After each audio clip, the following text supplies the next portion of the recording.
কেমন নবীর কাজ করব? মায়ের নবী হঠাৎ করে একদিন সাহাবায়ে কেরামদেরকে নিয়ে রওনা হয়ে গেছে।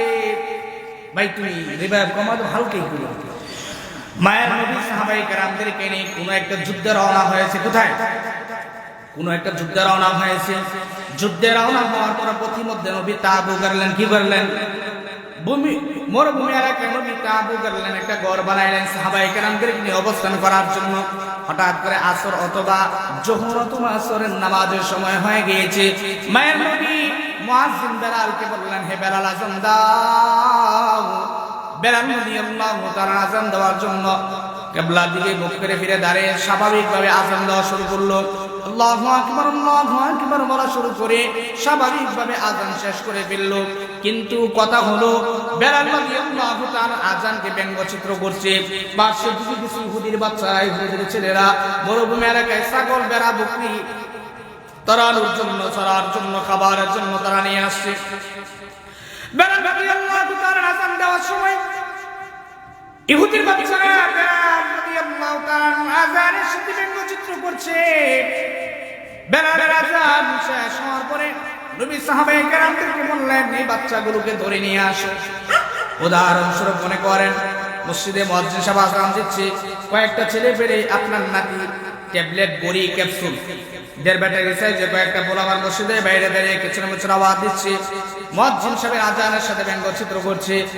এমতো অবস্থায় সভাপতি সাহেব উঁচু করে মসজিদের দিকে আসছে। এই অবস্থায় দৃশ্য তখন দেখবে সভাপতির পায়ে জুতা থাকবে না হাতে থাকবে? কথা বুঝছেন না?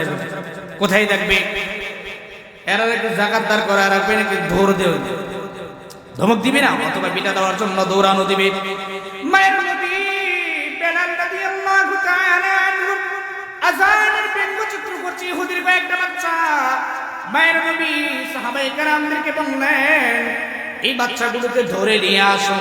তাহাবী শরীফে ইমাম তাহাবী রাহমাতুল্লাহ আলাইহি হাদিস শুনছেন। মায়ের নবী কথা বলার পর সাহাবায়ে কেরামরা বাচ্চাগুলোকে ধরে নিয়ে আসার জন্য দৌড় দিছে। আর 10টা বাচ্চার মধ্যে একটা বাচ্চা দাঁড়ায় আছে, বাকিগুলো দূর। কয়টা দাঁড়ায় আছে? তার নাম হলো আবু মাহজুরা। নামটা কি? সবাই নামটা বলবেন, নামের ফজিলত বলে বয়ান শেষ করে দিবেন। সংক্ষেপ কথা বলবেন।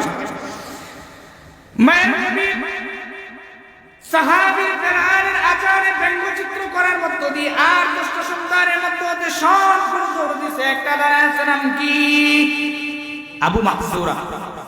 সবাই বলেন আবু মাহজুরা, আবু মাহজুরা। মায়ের নবী বেলাল আযান শেষ করার পরে আবু মাহজুরাকে সাহাবায়ে কেরাম ধরে নিয়ে আসতে গিয়ে আবু মাহজুরা নবীর কাছে আসতে চায় না। ভয় পাচ্ছে, ডর হচ্ছে, ভয়ে প্রকম্পিত হয়ে গেছে, শরীর কম্পন শুরু হয়ে গেছে। কিন্তু দিলের মধ্যে একটা সাহস আছে। সাহসটা কি এটা পরে বলবো। আবু মাহজুরাকে ধরে নিয়ে আসার জন্য নবীর সম্মুখ পানে দাঁড় করাইল। মায়ের নবী বললেন, এ আবু মাহজুরা তুমি বলো বলো বলো বাবা বলো, বেলালের আযানের সাথে তুমি ব্যঙ্গচিত্র করলা কোন শব্দ দ্বারা? আবু মাহজুরা বলতে চায় না। মায়ের নবী এরপরে আস্তে আস্তে করে আল্লাহু আকবার আল্লাহু আকবার আওয়াজ দিয়ে আবু মাহজুরাকে শিখাইলেন, আমার সাথে তুমি বলো। আবু মাহজুরা বলতে চায় না। একবার, দুইবার, তিনবার, সর্বশেষ নবী বললেন, আবু মাহজুরা বাবা তুমি বলো, আমি তোমাকে মারবো না, কাটবো না, পিঠাও দিব না, গালি দিব না, কিচ্ছু করবো না, ধমকও দিব না, কারণ আমার আপনার মায়ের নবী হলো দু জাহানের বাদশা। আমার আপনার মায়ের নবী কি হয়নি? এসকটা উড়াই খাওয়া যায়, এসকটা উড়াই দিব না, বুঝছেন নাই? আছে তো ইনশাআল্লাহ, আমি আপনাদের সাথে শরীর হব। তাহলে যে কথা বলতেছিলাম হাদিস বলবো, ফজিলত বলবো। ওই ছেলের নাম কি? আবু মাহজুরা। নামটা কি? এটার ফজিলতও বলবো ইনশাআল্লাহ। ছেলের নাম হলো আবু মাহজুরা। নবী এবার ছেলেকে, ইহুদির বাচ্চাকে, ইহুদি বড় সাপ, ইহুদির বাচ্চা ছোট সাপ হলেও তো বিষ আছে না নাই? নবীর নাম আশহাদু আন্না মুহাম্মাদান রাসূলুল্লাহ। এই যে নবী আল্লাহু আকবার বলে বলে আশহাদু আন্না মুহাম্মাদ, এখানে ইহুদির বাচ্চা নবীর নাম নিতে চায় না, কারণ নবীর নাম নিলে নবীর স্বীকৃতি দেওয়া হয়ে যাবে। একবার, দুবার, তিনবার মায়ের নবী সর্বশেষ বললেন, আবু মাহজুরা আমি হলাম রাহমাতাল লিল আলামিন, আমি তোমাকে মারবো না, কাটবো না, পিঠাও দিব না, গালিও দিব না, ধমকও দিব না। সাহাবায়ে কেরাম রাগে ফায়ার হয়ে আসে। ও নবী আদেশ দিন কল্লাটা দ্বিখণ্ডিত করে দিব। নবী বললেন সাহাবায়ে কেরামরা শান্ত হয়ে যাও। নবী আশহাদু আন্না মুহাম্মদ, এই যে মুহাম্মদ শব্দটা আবু মাহজুরা বলতে চায় না। সর্বশেষ মারবেও না, কাটবেও না, ধমকও দিবে না, গালিও দিবে না, কিচ্ছু করবে না। যখন রহমাতুল লিল আলামিন বললেন, কেন বললেন? কারণ আমাদের নবী হলো দু জাহানের বাদশা। আমি বলছি না হাদিস দিয়ে সমাধান দিব, আমার আপনার এভাবে ঝাড়ি দিয়ে টেস্ট করি। আমার আপনার নবী হলো দু জাহানের, আওয়াজ দিন, দু জাহানের। আমার আপনার নবী কি? আমার আপনার মায়ের নবী কি? জানি কি? আমার আপনার মায়ের নবী কি? সকলের মায়ের নবী কি? হাত নামার কাম হয়ে গেছে, এবার হাদিস বলি।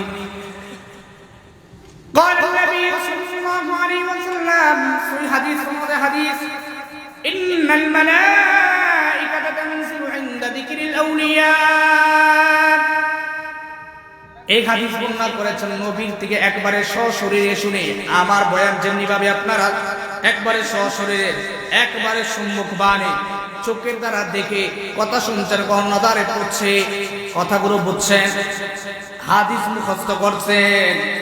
এই হাদিস নবীর থেকে শুনছেন আব্দুল্লাহ ইবনে মাসউদ রাদিয়াল্লাহু তাআলা কে? আব্দুল্লাহ ইবনে মাসউদ। আব্দুল্লাহ ইবনে মাসউদ থেকে হাদিস বর্ণনা শুনছেন হাসান বসরি রাহমাতুল্লাহ আলাইহি। হাসান বসরি রাহমাতুল্লাহ আলাইহি থেকে হাদিস শুনছেন আব্দুল্লাহ ইবনে মুবারক রাহমাতুল্লাহ আলাইহি।